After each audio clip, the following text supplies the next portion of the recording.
Hi, hello, வணக்கம். Welcome back to Trend Breakers Academy. So market வந்து பார்த்தீங்க அப்படின்னா, ஆம், இன்னைக்கு ஒரு கேப் அப் ஓப்பனிங் எதிர்பார்த்த மாதிரியே. ஸோ ஓப்பன் ஆனோனே ஒரு செல்லிங். அதுக்கப்புறம் வந்து பார்த்தீங்கன்னா, இன்னைக்கு இன்ட்ராடேவோட லோவையும் பிரேக் பண்ணல, ஹையவும் பிரேக் பண்ணல. ஒரு மாதிரி சைடு வேஸில் தான் க்ளோசிங் வச்சுருக்காங்க. டவுசன் அண்ட் நாஸ்டாக், அதாவது யூஎஸ் மார்க்கெட் வந்து என்னதான் பாசிட்டிவாக போனாலும் நம்ம மார்க்கெட் வந்து டே பை டே வந்து க்ளோசிங் வந்து செல்லிங்கில் தான் வைக்கிறாங்க. நான் நேற்றே சொல்லியிருந்தேன், பேட்டர்ன் பிரேக் அவுட் ஆகணும்னா 23,800 பிரேக் பண்ணணுன்ட்டு. இன்னைக்கு ஆக்சுவலி 850 ஒரு சப்போர்ட் இருந்தனால 850 வந்து க்ளோசிங் வச்சிருக்காங்க. அந்த இடத்துல சப்போர்ட் எடுத்து 900 க்ளோசிங்கு. பட் ஐடி செக்டர் வந்து நல்ல செல்லிங், பேங்கிங் கொஞ்சம் ஓகேவா இருந்தனால இன்னைக்கு வந்து தாக்கு பிடிச்சிச்சு. அதே மாதிரி ஹெவி வெயிட்ஸ்லையும் பார்க்கும்போது ஹெச்டிஎஃப்சி பேங்க் பெருசாக ஃபால் ஆகலை.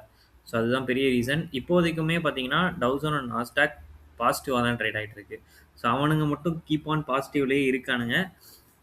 நிஃப்டி வந்து கேப் அப் ஆனாலுமே ஒரு செல்லிங்கோடையே முடிக்குது. கண்டினியூஸாக 3 நாளாக வந்து செல்லிங்கில் தான் இருக்குது. பட் யூஎஸ் மார்க்கெட் நல்ல பாசிட்டிவ்ல இருக்குது. மிட் நைட்டில் எதுவும் ஃபால் ஆகுதா என்னன்னு தெரில. ஆக்சுவலி இன்றைக்கி வந்து ஏதோ அமைதி பேச்சுவார்த்தை நடத்த போகிறோம் அப்படின்ற மாதிரி சொல்லியிருந்தாங்க ஷார்ஜாவில் வச்சு. பட் அந்த மாதிரி எதுவும் நடந்த மாதிரியும் தெரியல. ஸோ ஃபர்தராக வந்து நெக்ஸ்ட் டே, நாளைக்கு டேவோட லெவல்ஸ் வந்து பார்த்தலாம். பட் ஸ்டில் வந்து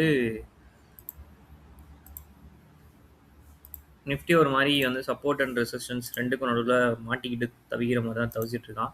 ஸோ க்ளோசிங் ஓகே. பட் வந்து அந்த நான் சொன்ன பேட்டர்னுங்க அவன் 23,800 பிரேக் பண்ணணும். பட் அவன் பிரேக் பண்ணுவான்ற மாதிரியான நம்பிக்கை எனக்கு இல்லை. ஏன்னா இப்போ இவங்க பாசிட்டிவாக மூவ் ஆகுறதுனால நாளைக்கும் வந்து ஓப்பனிங்கும் வந்து பாசிட்டிவாக கிடைக்கிறதுக்கு நிறையவே சான்சஸ் இருக்குது. ஸோ அப்படி பார்க்கும்போது பாசிட்டிவாக மூவ் ஆச்சு அப்படின்னா, ஏன்னா இப்போ கரெக்டாக சப்போர்ட் வேறு எடுத்திருக்கு இல்லைங்களா? ஸோ நெக்ஸ்ட்டு ரெசிஸ்டன்ட் நோக்கி தான் போகணும். ஸோ மைனர் ரெசிஸ்டண்ட்டாக 24,000 ஒன்று ஆக்ட் ஆகிட்டு இருக்கு. ஸோ அதை பிரேக் பண்ணுச்சுன்னா 24,175 வரைக்கும் ரேலி கொடுக்கணும். இன்கேஸ் நாளைக்கு 23,850 பிரேக் பண்ணுச்சுன்னா அடுத்து இன்னும் 2-3 நாளைக்கே கண்டிப்பாக செல்லிங் இருக்கும். ஏன்னா இந்த பேட்டர்ன் பிரேக் அவுட் ஆச்சுன்னா செல்லிங் இனிஷியேட் பண்ணுற மாதிரியான பேட்டர்ன் தான் இது. ஸோ அதனால் 23,850 பிரேக் பண்ணுச்சுன்னா கண்டிப்பாக 320 வரைக்கும் செல்லாக சான்சஸ் இருக்குது. ஸ்ட்ரெயிட் ஃபார்வர்டாக கூட விழுறதுக்கு வாய்ப்பு இருக்குது. அதுக்கு அவன் 23,850 பிரேக் பண்ணணும். இப்போ இருக்க செனாரியோ கொஞ்சம் அதுக்கு சாதகமாக தான் இருக்குன்னு சொல்லலாம். ஓகேங்களா? பேங்கிங், ஸோ சொன்ன மாதிரி பேங்கிங்கும் அந்த ட்ரெண்ட் லைனுக்குள்ளே தான் இன்றைக்கி இருக்குது. அவனும் கண்டினியூஸாக தேர்டு டேவும் செல்லிங்.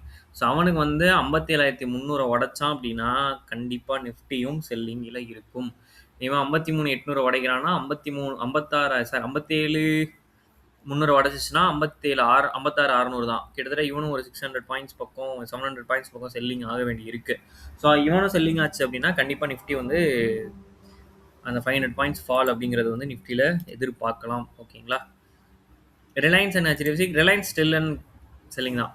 ஸோ அவன் வந்து இந்த ஜோனுக்குள்ளேயே தான் இருக்கான். அவன் 1327 உடச்சா மட்டும்தான் அவனுக்கு வந்து ஒரு நல்ல பையிங் கிடைக்கும்.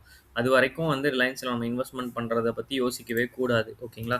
ஹெச்டிஎஃப்சி பேங்க் பார்த்தீங்கன்னா அந்த 800 லெவல்கிட்டே சஸ்டெயின் ஆகுறான். ஸோ அதான் பிரச்சனையே.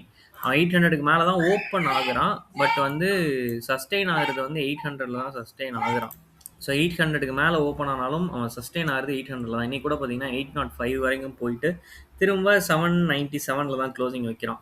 ஸோ அவன் மேலே போகிறான், ஓப்பன்லாம் ஆகுறான். பட் ஆனால் எனக்கு தெரிஞ்ச ஸ்ட்ராங்கான பிரேக் அவுட் வந்து 812 தாண்டிச்சுன்னா ஒரு ஸ்ட்ராங்கான மூவ்மெண்ட் கொடுப்பான் நான் எதிர்பார்க்குறேன். ஓகேங்களா? ஸோ அந்த மாதிரி கிடச்சிச்சுன்னா ஒரு செம்ம ரெக்கவரி இருக்கும். அப்படி ரெக்கவரி ஆச்சு அப்படின்னா நிஃப்டிக்கும் பேங்க் நிஃப்டிக்கும் ரொம்பவே நல்லது. ஸோ பார்ப்போம் என்ன பண்ணுறாங்க அப்படின்னு சொல்லிட்டு. ஓகேங்களா? ஓகே, நிறைய பேர் வீடியோஸ் பார்க்குறீங்க. உங்களுக்காக யூஸ்ஃபுல் கண்டென்ட் போகிறவங்க ட்ரெண்ட் பிரேக்கர்ஸ் அகாடமி இது வரைக்கும் நீங்கள் சப்ஸ்கிரைப் பண்ணல அப்படின்னா சப்ஸ்கிரைப் பண்ணிக்கோங்க. தேங்க்யூ ஃபார் வாட்சிங்.